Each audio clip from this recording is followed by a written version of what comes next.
Hey, everybody, what's happening? It's me, it's Steve. What's going on? Happy lunchtime to you. Here's what's going down. Zach, Pat, Jane, thanks for typing in. Hello, good afternoon, good morning.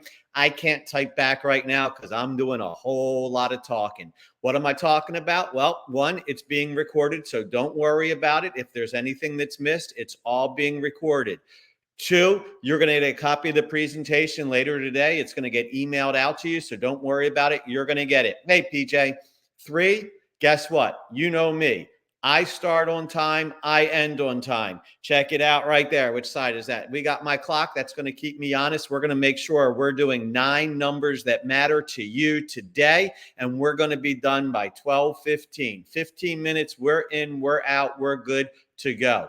If you do have a question, you got the comment box over there on the right-hand side. Just type in any question you want. Obviously, I'm seeing Amy just put, hiya, Amy. Hey, Amy, how you doing? So when you type it in, boom, I see it. All right, I can't say hi to everybody, but hi, Katrina, what's cooking? All right, let's get into it.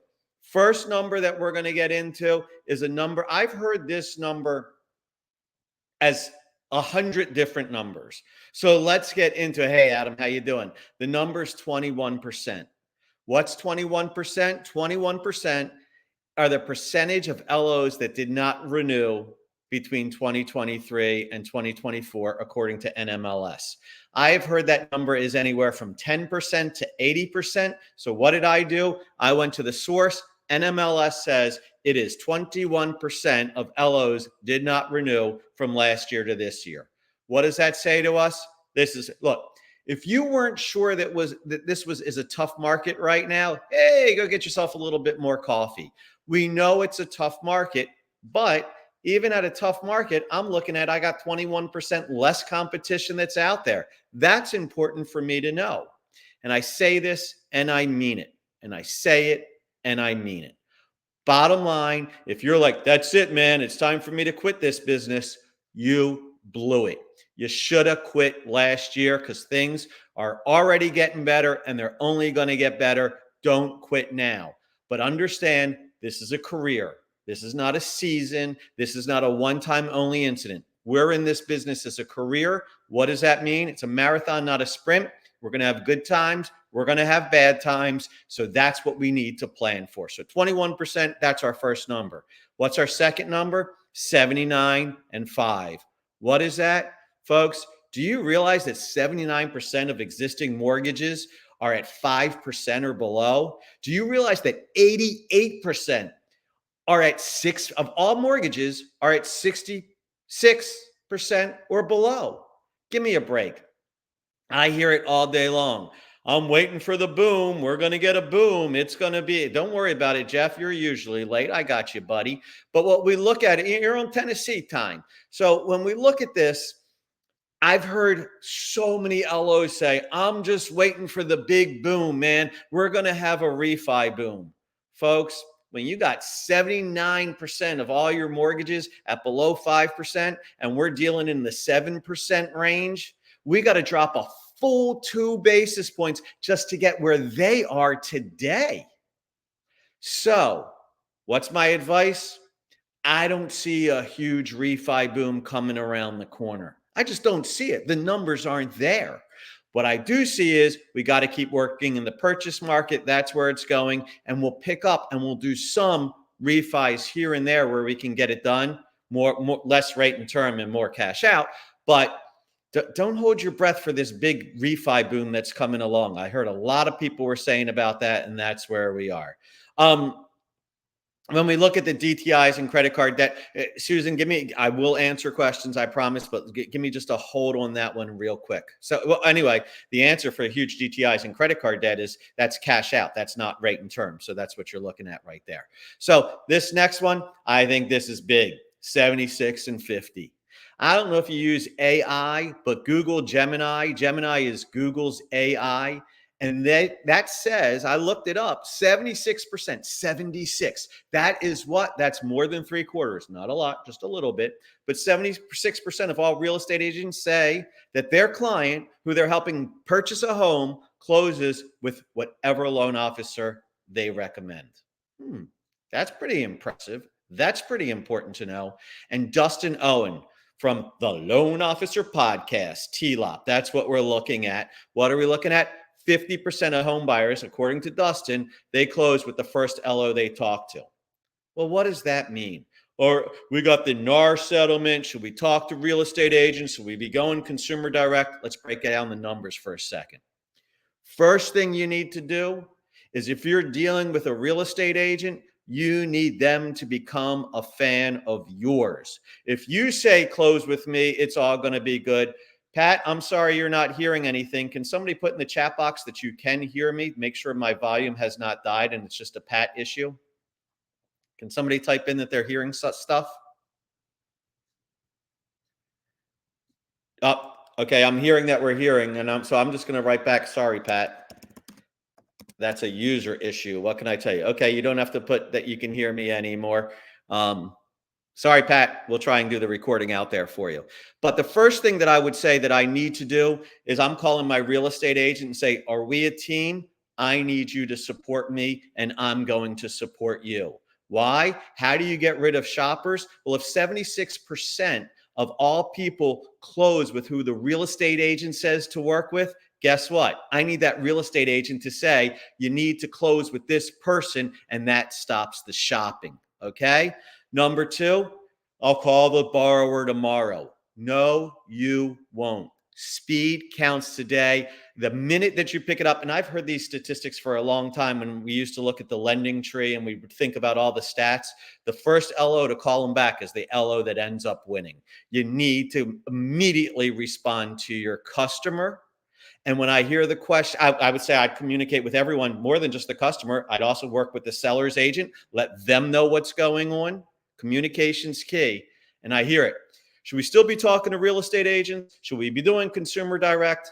The answer is yes, do both. When I go to the grocery store, sometimes I do self-checkout. Sometimes I go to the full service lane. I use both consumer direct and real estate agent referral. Let's play some baseball. And I know, Bob Nemi, you prefer to talk football, but we're in baseball season right now. Get over yourself, okay, baby? But when I look at Tony Gwynn, who is what? He is the best batting average of any modern day baseball player. That's really good. He bats 338. When I look at Pete Rose, he has more hits than any other modern day baseball player, 4,256. His batting average isn't as high as Tony, but he has more hits. And my question, if you're an LO, is what are you getting paid on? You're not getting paid on percentages. You're getting paid on closed loans. And the way that you get more hits is to take more at bats. And the way that you close more loans is to meet with more people, pitch to more people, talk to more people. That's what you need to do. Batting average is nice, but if you think about it, one batted 338, the other batted 303. That means Tony Gwynn basically got 3 more hits per every 100 at bats. That's really not all that significant. But look once again to Google Gemini, the average loan officer, their conversion rate is 2 to 3%.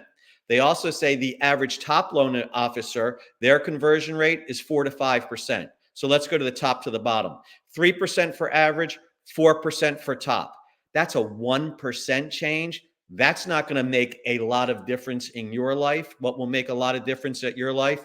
Take more at bats, make more offers to customers, talk to more people. That's how you're going to get paid more for closing more loans. 55 and 17. Love the Stratmore group. Love Garth. Great guy. I was at a conference with him. He said I was allowed to say this as long as I give him credit. So I am. 55% of origination expense is what? It's the LO. But only 17% of customer advocacy comes from what? The LO.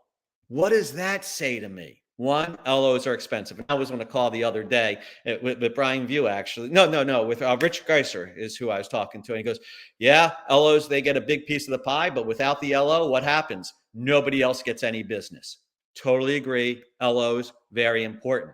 However, if all those other people working on the loan, if the loan doesn't close on time, if you ask for additional documentation, if the app goes down, if the website goes down, guess what happens? it gets taken out on the LO. So yes, it takes a village to close a loan, but if you want repeat business, they're only going to come back if all of the loan was a good experience. So yeah, it takes a village, but you better be nice to those villagers because they're the ones that are going to get the repeat business in the door. $7 going to make you holler. What's $7? That's an eighth of a percentage point on a $100,000 loan. Oh, I hear it. I lost a loan for an eighth of a point. I lost a loan for an eighth of a point.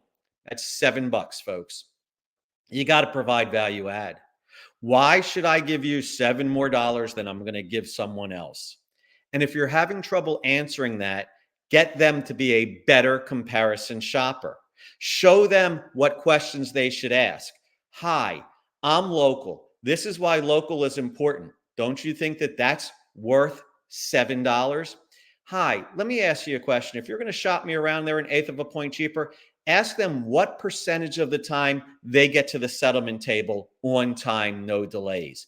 I know my number. You know what's more important than $7? Closing your loan. That's where we are. That's what we need to do. Oh, they don't even know what they're closing, what percentage of loans close on time for them. Why aren't they looking at the most important thing, getting you to the table on time?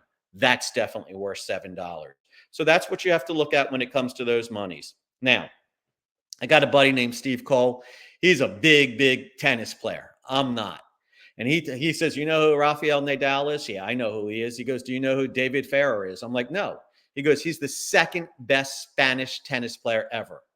They're both Spanish. They're both successful. But look at that. Nadal wins 2% more points. That's it. 2 stinking percentage. He wins more often. Yet he made an extra $130 million off of those 2 percentage points. What's my comment to you? Make that extra phone call. Work till 6 o'clock at night. Make sure you reread those guidelines one more time. Those little things, little changes, 2% can make a huge difference. For Nadal, it's $130 million. A little things can add up to become big things. Well, what about what you're doing with building and all that?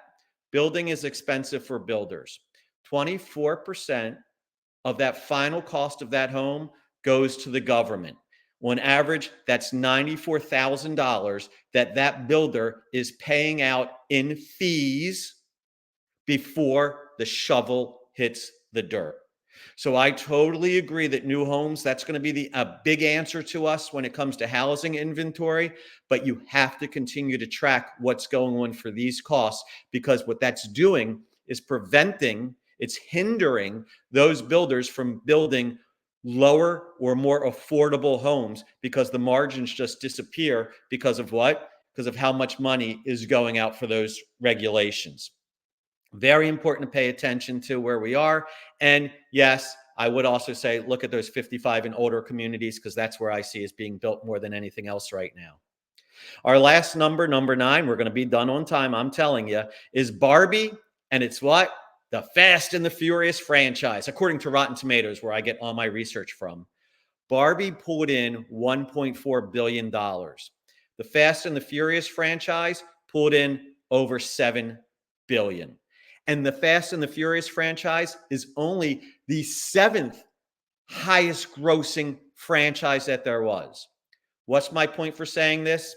You can do one movie like Barbie and make good money off of it, but go back to your customers more often. We keep working with that customer and get referrals from it, get a franchise out of them, then we make more. We need to work the CRM. We need to be memorable. And Brian Lovell tells us that 78% of realtors only send us one loan. What does that mean? Get more realtors sending you loan. Get more loans from those realtors that are sending you loans, and monogamy does not exist. I already work with an LO. Guess what? They're sending everybody one loan. They can send you one loan too. Keep going back to the well. You want a bonus number because we're coming up on time? 919-368-4301. That's your bonus number right there. You got questions, thoughts, comments, concerns. You hit me up. You give me a call on my email address, on my email. You give me a call, 919-368-4301. And next week, what are we going to do? Another quick 15 minutes, 9 AI platforms you need to know. Folks, 9 minutes, we're out. Have a great day. Thanks so much for being here. Cheers to you.